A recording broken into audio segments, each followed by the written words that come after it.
Weh, jawab dulu undang-undangnya apa? Saya nggak mau jawab. Saya nggak mau jawab. Saya tidak mau jawab. Tidak mau jawab. Anda ini cuma tukang baca clipping, ngerti nggak? Lah, Bentar. Anda saja saya tanya tadi Anda nggak aturan punya ilmu, mana? saya Tidak bisa tidak akan jawab. baik. Bung Partai Loh, tadi tidak Anda bisa. bilang tidak ada pengalamannya. Maksudnya Ibu Mega tidak ada pengalamannya apa? Ini Pengalaman Anda Anda belum apa? dengar. Saya tanya. Oke, biar Nggak kasar dijawab Anda dulu. Anda ngomong. belum Dijawab dengar. dulu, Bang Di Deddy. Cabut Indonesia, dulu omonganmu. setiap individu Maksud itu Anda Ibu belum Mega tidak punya pengalaman itu legal apa? hukum Biar di dijawab dulu, Indonesia. Assalamualaikum warahmatullahi wabarakatuh. Kembali lagi di channel Prayoga Muhammad. Gimana kabar kalian semua? Semoga baik-baik saja ya dan dilancarkan segala rizkinya. Lagi-lagi perdebatan panas antara Bung Deddy Sitorus dan juga Bung Habibur Rahman terjadi di acara TV One, di mana di situ sedang memperdebatkan tentang amicus curiae. Aduh, gue juga sulit nih mau mengucapkan gitu ya. Bahkan dari sini pun masyarakat pun sepertinya banyak yang tidak tahu apa sih arti dari kata-kata itu, yang dimana artinya adalah sahabat pengadilan. Dan kita tahu bahwasanya Bu Megawati mengajukan diri mau untuk menjadi sahabat pengadilan. Nah, teman-teman semua, coba kita lihat di sini sedikit ya. Jadi, keterlibatan amicus curiae hanyalah sebatas memberikan pendapat yang nantinya bisa dimanfaatkan oleh hakim sebagai salah satu pertimbangan dalam memutuskan perkara. Tapi hal itu menjadi polemik ya, yang akhirnya menjadi perdebatan, di mana ada yang menginginkan, ada pula yang tidak menginginkan. Bahkan di sini Bung Deddy Sitorus mengatakan padahal ini adalah cara yang paling halus dan cara terbaik melalui konstitusional juga gitu ya. Tapi kenapa kok malah ada yang panik gitu? Kenapa kok harus panik gitu loh? Tentu hal itu pun langsung disanggah juga oleh Bung Habibur Rahman sehingga mereka saling adu argumen, dan perdebatan ini terlihat sangat panas sekali. Bahkan Bung Habibur Rahman sampai menunjuk-nunjuk dan melotot. Nah teman-teman semua, kita udah sering banget ya ngelihat Bung Habibur Rahman ini berapi-api ketika debat gitu ya. Bahkan banyak juga netizen yang mengatakan Bung Habibur Rahman ini selalu emosi dan gampang banget emosi. Ya, dan juga teman-teman semua, tidak hanya Bung Habibur Rahman versus Bung Deddy Sitorus, melainkan juga Bung Deddy Sitorus versus Bung Pigai. Keren sekali ini. Dibuat kicap juga nih Bung Pigai. Oke teman-teman semua, kita lihat dulu videonya. Saya percaya amikus dari 01, 2, dan 3 tidak akan jadi pertimbangan. Oleh hakim. Nah. Kenapa Anda beranggapan seperti itu? Ya karena hakim biasa meminta lembaga-lembaga yang diatur menurut undang-undang yang diberi kewenangan. Karena Boleh, itu 01, 2, dan 3 itu dianggap sebagai surat cinta. Sudah tersampaikan. Oke. Ini yang saya tahu, setiap orang berhak mengajukan diri menjadi amicus curiae. Dan lihat Bu Mega Ya. menyatakan sebagai Bahwa warga negara biasa. Setiap bukan ketua orang umum. yang memiliki pengetahuan terkait suatu perkara dapat memberikan keterangan. Ya, dan Itu ada dapat di mana? mengajukan diri sebagai Ada di mana? hukum Pak? online. Iya, hukum online. Ya. Di produknya Jadi apa, undang-undangnya dengar dulu apa? dong. Enggak, undang-undangnya apa? Loh, tadi saya tanya undang-undang ke lu Makanya nggak saya jawab. balikin Gua ke Anda. ngomong Anda dulu jawab dulu dong. undang-undangnya apa? Weh, Jawab di dulu sini undang-undangnya apa? disebut. Saya nggak mau jawab. Saya nggak mau jawab. Saya tidak mau jawab. Tidak mau jawab. Boleh? Makanya Anda Saya tidak jangan mau nanya, jawab. tidak nanya. Nggak ada urusan. Kalau Anda tanya, Anda jawab. Tidak mau, tidak perlu. Jawab. Kalau saya merasa tidak perlu, Jawab. tidak perlu. Bapak-bapak. Jawab. Anda tidak bisa paksa Mana saya. undang-undangnya? Sebentar. Jadi saya Anda sebutkan. jangan nanya-nanya, jawab dong. Setiap Mas Habib, orang Di mana berhak undang-undangnya? Pasal berapa? mengajukan diri. Sebentar. Boleh nggak sebentar? Undang-undang Setiap apa? orang berhak Ya. Anda mengajukan jangan diri, ngomong. oke? Gitu loh. Untuk menjadi amicus curiae. Hei. Sampai sekarang Hukum online siapapun bisa hukum nulis. acara Ngerti pidana nggak? kita Bang Deddy, tidak Anda nggak ngerti. mengatur Hukum online siapapun siapa bisa yang nulis. boleh jadi Kita amicus ingin curiae. membangun diskusi yang produktif, Hukum Mas Habib. pidana Boleh. kita. Dia jangan sosok nanya, sok ancam orang. Ya. Boleh nggak Saya Pendapat. sebutkan sumber tadi, oke? Ya. Soal undang-undang saya tidak perlu Undang-undang jawab. yang nggak tahu kan Ya. lo? Saya menyebut sumber. Yang nggak tahu undang-undangnya Saya aja yang apa? gua jawab, Sebentar. kagak tahu. Saya tanya undang-undangnya Jadi apa? saya Ini sebut konsep amicus curiae semua ini orang diatur berhak. di Undang-Undang Nomor Setiap 48 orang tahun berhak. 2009. Ya. Jadi pasal Inilah 89 tukang kutip loh. Anda ini cuma tukang baca clipping, ngerti nggak? Lah, Bentar. Anda saja saya tanya tadi Anda nggak aturan punya ilmu, mana? gitu. Saya bisa tidak akan jawab. baik. Bapak-bapak, Jangan pemirsa cuma di rumah, saya ngegas. tidak akan melanjutkan diskusi Pak- ini. Kalau Pak kondisinya Deddy, seperti ini, saya Kenapa tidak akan ngegas? lanjutkan. Sebentar, saya harus sudah Kenapa kembali. ngegas? Kenapa? Bapak-bapak, Iya, terserah. Ayo, mau apa? boleh nggak Terserah lu kita mau apa? berdiskusi Gua dengan ladenin. beradab ya? Gua ladenin. Mau apa? Gua ladenin. Ini season pertama teman-teman semua, sampai hostnya bingung tuh. Di sini Bung Deddy Sitorus mengatakan ya itu hak dari semua warga, dan kita tahu ya Bu Megawati menuliskan surat kepada MK itu sebagai warga negara Indonesia gitu ya. Tapi di sini Bung Habibur Rahman menanyakan undang-undangnya mana gitu kan. Tapi Bung Deddy Sitorus justru tidak mau menjawabnya. Ya mungkin gantian ya. Oke teman-teman semua, kita lanjut lagi ke videonya. Sekarang ini ada 33 pihak dan kelompok yang mengajukan menjadi itu tadi. Sahabat persidangan Amicus Curiae, ya kan? Yang akan diperiksa itu 14. Ya toh? Ibu Megawati warga negara. Ya. Dan jangan terlalu takut dengan ini. Kenapa? Karena ini bukan kesaksian ahli, bukan kesaksian langsung, bukan. Ini adalah selembut-lembutnya perlawanan politik, jalan politik yang diambil Ibu Mega dalam konteks Sebentar, Bang Deddy, konstitusi. Anda menangkap ada yang ketakutan dengan Bu Mega Loh, menjadi ya sahabat kalau persidangan dipersoalkan ini? kan berarti ada yang nggak nyaman dong. Kalau takut nggak tahu saya. Tapi kan ada yang nggak nyaman. Padahal apa sih yang ditakutin? Kalau menurut saya, seorang warga negara yang sudah mengalami pahitnya demokrasi ini jatuh ke tangan orang yang tidak benar atau mempergunakan kekuasaan secara salah, tanggung jawab moral beliau dong. Sebagai orang yang sudah berdarah-darah, didengar. Jadi nggak usah takut. Karena tahu akhirnya nanti Saya hakim kasih. yang akan Bentar, Bang memutuskan. Itu Gitu kan. Dalam konteks substansi semua orang tahu lah. Ya, nggak perlu diajarin. Ibu Mega tentu bagian dari entitas paslon. Oke. Ya, nggak bisa dibantahkan. Saya yakin sekali gitu loh. Nah, Itu istilah baru yang saya belum pernah dengar tuh. Oh, ya betul. Saya ajarin nanti Pak kalau belum Ya pernah enggak, dengar. tunjukkan aja di mana ada kata entitas paslon disebut ada dalam banyak. perangkat undang-undang Sejak kita. tahun 2014 hal ini sudah dibahas. Undang-undang dan regulasinya mana Oh, yang disebut ada. entitas paslon? Ada Iya. nggak? Oke, Loh, tertulis.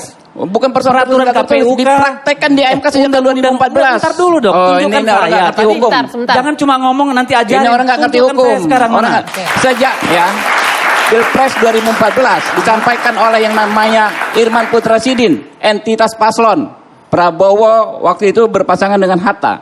Itu jelas Pak. Itu menjadi fakta hukum. Jadi nggak, kalau ngomong hukum Pak Deddy, Nah, iya, bukan definisi persoalan pasal. entitas Anda nggak paslon ngerti. itu disebutkan dulu di mana? Ya itu dia di persidangan Mahkamah Konstitusi Oh iya, 2014 itu yang menjadi kosakata. keputusan hukum, Tapi bukan kosakata. definisi hukum, Pak. Itu menjadi putusan hukum kemudian. Oke, Loh, baik. Anda nggak ngerti? Ya, Dalam hal definisi ini, hukum sebentar, dalam kasus Bapak-bapak. itu, Pak. Loh, Ya. dalam PHPU Pilpres. Ya sama ini PHPU Pilpres kok. Oke, Apa boleh. masalahnya? Saya mau ke Bang Ntar dulu Fikri dong, dulu. saya Sebentar, belum selesai. sebentar. Ya kan Anda izinkan dia motong, saya belum selesai ngomong nggak selesai Oke, gitu loh. saya kasih kesempatan. Silakan Ya jangan kan, lama-lama ini- tapi Bu Mega masuk kualifikasi yang bisa jadi Ya. amicus curiae nggak menurut Anda? Ya, oleh karena itulah saya sudah bilang, ya, legal hukum di Indonesia hanya amicus curiae itu bisa diberikan kepada orang-orang atau organisasi atau individu atau lembaga yang diberikan kewenangan undang-undang. Di Indonesia ya, kalau di Eropa dan Amerika itu urusan lain. Setiap individu bisa. Ya, apakah posisi legal standingnya Megawati ada? Tidak ada.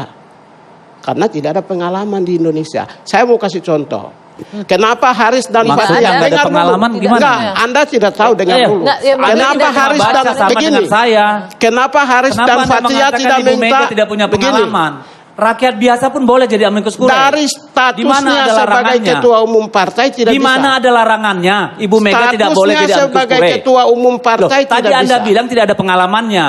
Maksudnya Ibu Mega tidak ada pengalamannya apa? Ini Pengalaman Anda Anda belum apa? dengar. Saya tanya. Oke, biar Nggak kasar dijawab Anda dulu. Anda ngomong. belum Dijawab dengar. dulu, Bang Di Deddy. Cabut Indonesia, dulu omonganmu. setiap individu Maksud itu Anda Ibu belum Mega tidak punya pengalaman itu legal apa? Biar hukum dijawab di dulu, Bang Deddy. Indonesia. Nggak, jawab dulu pertanyaan saya. Dengar dulu. Yang Anda Legal. maksud Ibu Mega tidak punya pengalaman apa? Pengalaman apa? Apa? Anda lari. Nggak, Itu saya tanya, pernyataan jawab. Anda sendiri. Jawab dulu. Dengar dulu pernyataan saya. Makanya saya Bang tanya, Di Indonesia, Anda bilang Bang Ibu Deddy. Mega tidak punya pengalaman. Oke. Jelaskan dulu itu. Titik dulu di sana. Anda lanjut. Anda Kita anggota dengarkan DPR dulu. bukan? Tunggu sebentar. Sebentar. Lu bukan siapa-siapa berarti Dengar bilang dulu. Ibu Mega Dengar tidak dulu. punya pengalaman. Anda anggota DPR bukan? Loh, saya jawab dulu jawab Be dulu pertanyaan wise. saya. Be wise, Anda oke? bilang ya. Begini, be saya wise. justru Anda harus wise. Ini Di nggak Anda bisa Indonesia. dijawab. berani Bentar. menuduh Nah, ini Oke. perlu. seorang presiden, Bapak-bapak. Begini. presiden Republik Indonesia kelima, Di ketua umum Indonesia, partai tidak punya individu- pengalaman. Oke. Anda jelaskan dulu itu. Bang Deddy, Enggak, bisa saya nggak mau Iya. terusin. Dengar Sebelum dulu. dia Aduh, di sini gue lihat kayaknya Bang Piga ini salah ngomong, salah ucap beliau yang mengatakan bahwasanya Bu Mega tidak punya pengalaman, makanya langsung dicecar tuh oleh Bung Deddy Sitorus. Dan di sini terlihat ya Bung Pigai tidak mampu untuk menjawabnya gitu. Walaupun di akhir beliau mengatakan bahwasanya kalau dengan Bu Megawati beliau tetap tunduk dan menghormati gitu. Kalau dari PDI gitu ya, tapi selain dari Bu Megawati beliau tidak menganggapnya, gitulah kurang lebih. Aduh, lalu bagaimana setelah di belakang layar? Apakah mereka baik-baik saja? Kita lihat dulu videonya. Ngomong begitu, dia ngomong sama gitu, kita ngomong Ibu Mega gitu loh. Kami jangan gitu sama kawan gitu loh. Sembarang. Ya nanti kita kasih waktu untuk berikan klarifikasi. Orang Oke, tidak Pak. boleh, tapi jangan bilang Ibu Mega tidak punya pengalaman. Bukan itu. Aduh, pusing saya malam hari ini pemirsa, lihat tuh. Udah. Sabar ya bapak-bapak ya, sabar ya. bisa sabar. Harga diri. Pusing saya malam hari ini. Bang Mardhani tolong berikan kesejukan, Bang Deddy kasih kesejukan malam hari ini, pendidikan politik untuk teman-teman kita ya. Udah ya, Gue cuma nggak suka kalau kita saling bertengkar ya. udah baikan tuh semuanya tuh. Konteksnya lain. Dia hormat Bu Mega. Alhamdulillah ya, akhirnya semua udah pada baikan, jadi selesai acara semua udah clear. Oke. Ya gini ya teman-teman semua, ini namanya laki nih, gentle nih ya. Setelah di forum perdebatan mereka boleh adu argumen, berdebat, panas, saling sanggah ya kan. Sampai melotot tunjuk-tunjukkan, tapi setelah acara selesai udah stop. Berdamai lagi, itu kan yang diadu pikirannya gitu ya, mantap nih. Lalu bagaimana menurut netizen soal amicus curiae ini? Kita lihat videonya. Halo guys, dari hari Selasa kemarin kita sering sekali nih mendengar orang bicara soal amicus curiae atau sahabat pengadilan. Nah, istilah amicus curiae ini jadi ramai diperbincangkan sejak Ibu Mega mengajukan diri sebagai amicus curiae dalam sidang sengketa perselisihan hasil pemilu 2024 di MK ini. Nah, setelah Bu Mega memberikan amicus draftnya, banyak pihak yang melakukan hal yang sama gitu. Ada dari organisasi kepemudaan, dari mahasiswa, dari Fakultas Hukum Pajajaran, UGM, dan banyak lagi. Ada sekitar 22 pihak yang melakukan hal yang sama. Nah, lalu tim Prabowo Gibran, tim hukumnya menganggap ini sebagai bentuk intervensi karena mereka khawatir ini akan mempengaruhi putusan hakim, ya, mempengaruhi hakim dalam mengambil keputusan nanti. Padahal kalau kita lihat amicus curiae ini sudah ada mekanismenya, dan amicus curiae ini jauh dari unsur intervensi karena ini hanya sekedar pendapat, opini, point of view, dan bisa diberikan oleh siapapun juga, baik pribadi, individu maupun organisasi yang merasa berkepentingan dan ingin berpendapat terhadap salah satu kasus. Jadi ketika tim Prabowo Gibran ada yang bilang katanya mau mengirimkan 10.000 amicus curiae, ya silakan saja gitu, karena kan semuanya berhak. Nah, amicus curiae ini akan berguna bagi hakim setidaknya bagi bahan pertimbangan saja. Jadi tidak bisa dijadikan barang bukti gitu atau apapun. Nah, yang menjadi concern adalah kenapa begitu banyak pihak yang ingin menjadi sahabat pengadilan, ingin menjadi amicus curiae di masalah pemilu ini. Ini membuktikan bahwa memang pemilu kita kemarin tidak berjalan baik-baik saja. Setidaknya ada 5 hal yang terjadi. Yang pertama adalah pelanggaran etika. Ya, dilakukan dengan jelas lewat misalnya keputusan MK nomor 90 tahun 2023 lalu yang menjadi karpet merah ya bagi Gibran untuk masuk dalam pencawapresan. Nah, lalu kedua, soal nepotisme yang terang-terangan dilakukan oleh Pak Presiden kita, Pak Jokowi, yang mendukung anaknya dengan terang-terangan serta menantunya. Lalu soal abuse of power ini terjadi di banyak tempat. Lalu misalnya lalu ada lagi soal ini penyalahgunaan aplikasi. Ya, Sirekap banyak sekali bermasalah dan banyak kontroversi sehingga banyak sekali dugaan penggelembungan suara. Lalu juga terjadi pelanggaran terhadap prosedural pemilihan umum yang banyak dilakukan oleh KPU dan Bawaslu. Dan kelima hal inilah yang menjadikan bahwa masyarakat ingin pemilu ini dilakukan pengulangan agar demokrasi bisa berjalan dengan asasnya gitu ya, jujur, adil gitu, bebas dan rahasia gitu, tanpa tekanan dan intimidasi. Nah, banyaknya pihak yang ingin menjadi amicus curiae ini menunjukkan bahwa masyarakat banyak sekali yang merasa gelisah. Meskipun kita sama-sama tahu bahwa MK sendiri sebenarnya tersandera oleh keputusannya sendiri kemarin itu. Tapi kita tetap sungguh berharap gitu ya, bahwa MK ini bisa mengembalikan marwahnya dan Mahkamah Konstitusi bisa sungguh berdiri di atas konstitusi dan sungguh bisa menjadi penyelamat demokrasi. Salam. Oke teman-teman semua, kita lihat lagi video di mana Bung Rocky Gerung memberikan kuliah untuk para hakim, di mana harusnya hakim diperlakukan seperti ini. Ini dia videonya. Raih kembali kepercayaan publik. Kenapa hakim mesti melakukan kontemplasi dan minta agar supaya publik percaya lagi pada dia? Apa masalahnya? Kan ada nila setitik yang merusak susu sebelanga, atau nila 2 titik, nila 3 titik. Mungkin ada nila setitik di Mahkamah Agung, tapi ada 10 titik nila itu di samping ini, di istana. Ada nila setitik, tapi itu kemudian jadi causa celebre, kasus yang digede-gedein. Karena memang Mahkamah Agung nggak boleh satupun nila yang merusak susu sebelanga. Departemen Keuangan boleh, silakan. Karena memang di situ potensial terjadi fraud. Walaupun Sri Mulyani terus-menerus mengatakan kami berintegritas, karena dia kumpulin semua masyarakat sipil berintegritas, setiap hari dia rapat dengan mereka. Integritas tidak ditegakkan dengan rapat atau dengan headline itu. Saya balik pada problem dasar hakim-hakim kita. Hakim kita tuntut berintegritas. Di dalam psikologi Abraham Maslow, integritas itu adanya di tingkat paling tinggi, itu self-esteem, self-actualization. Kalau kita baca tentang hierarki kebutuhan, manusia pertama-tama memerlukan basic needs, sandang, papan, pangan. Setelah itu dia butuh security, rasa aman. Setelah itu dia butuh self-esteem, rasa dihargai, minta dihargai. Jadi kalau hakim-hakim di daerah basic needs-nya nggak ada, self-esteem-nya nggak akan muncul. Itu kondisinya tuh. Hakim di daerah gajinya berapa? 7-10 juta. Sampai 27 turunan dia nggak bakal mampu beli velg Rubicon. That's point. Lalu Anda tuntut integritas dari hakim di daerah, yang bahkan untuk pergi ke pengadilan dia mesti nebeng mobilnya si pengacara karena dia nggak punya mobil disediakan negara. Itu kondisi kita. Jadi kalau kita mau rasional, pastikan bahwa basic needs hakim-hakim di daerah itu terpenuhi.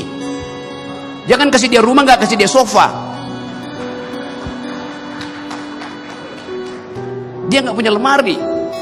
Hari ini dia mau bersidang, bajunya habis dicuri maling. Jadi problem real itu ada. Kita nggak mungkin bicara integritas kalau basic needs-nya nggak ada, tidak disiapkan. Infrastruktur ekonomi. Karena setiap hakim itu adalah agung, bukan di sini hakim agungnya. Sejak dari hati kecil seseorang ingin jadi hakim, motifnya itu agung, noble, noblesse oblige bahasa Perancisnya itu. Karena dia tahu dia akan punya kewajiban yang maha tinggi, obligasinya akan sangat tinggi kalau dia dianggap sebagai nobility. Jadi waktu seorang anak tingkat 1 mahasiswa bercita-cita dari hakim, sejak semester 1 dia sudah jadi hakim agung di dalam dirinya. Dan itu yang mesti kita jaga. Kita kasih dia fasilitas supaya dia tidak diganggu oleh bangsat-bangsat di sekitarnya. Persiapkan dengan baik infrastrukturnya. Apa yang mesti dilakukan? Kasih kali lipat dari gaji petugas pajak.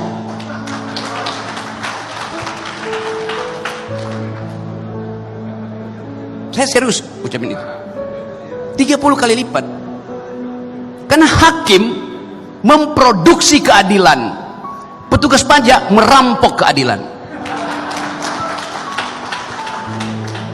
Silakan quote. Saya mau balik ke situ prinsip kita tuh. Sekarang kita lihat kenapa hakim tergoda dengan keadaan yang kita sebut hedonisme tadi itu. Kan dia merasa rendah diri di kalangan aristokrat daerah tuh.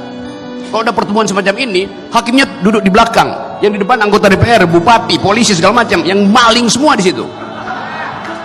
Coba, keagungannya di mana hakim itu?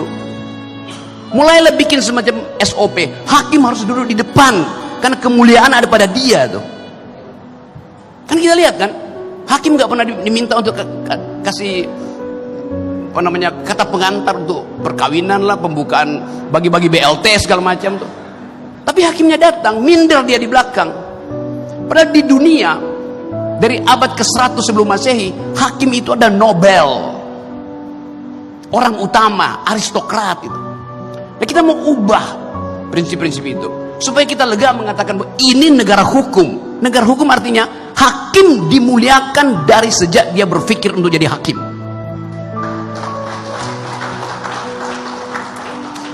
Apa yang terjadi kalau hakim tidak dimuliakan? Dia akan ubah needs-nya menjadi wants. Dia akan ubah kebutuhan dia menjadi keinginan. Itu artinya korupsi. Korupsi terjadi kalau needs, kebutuhan berubah menjadi keinginan, wants. Kebutuhan untuk memenuhi hal yang rasional dalam hidupnya. Wants untuk hal-hal yang irasional. Ngapain petugas pajak punya Rubicon? Mau ngapain? Itu adalah wants. Dan wants itu tidak berkesudahan.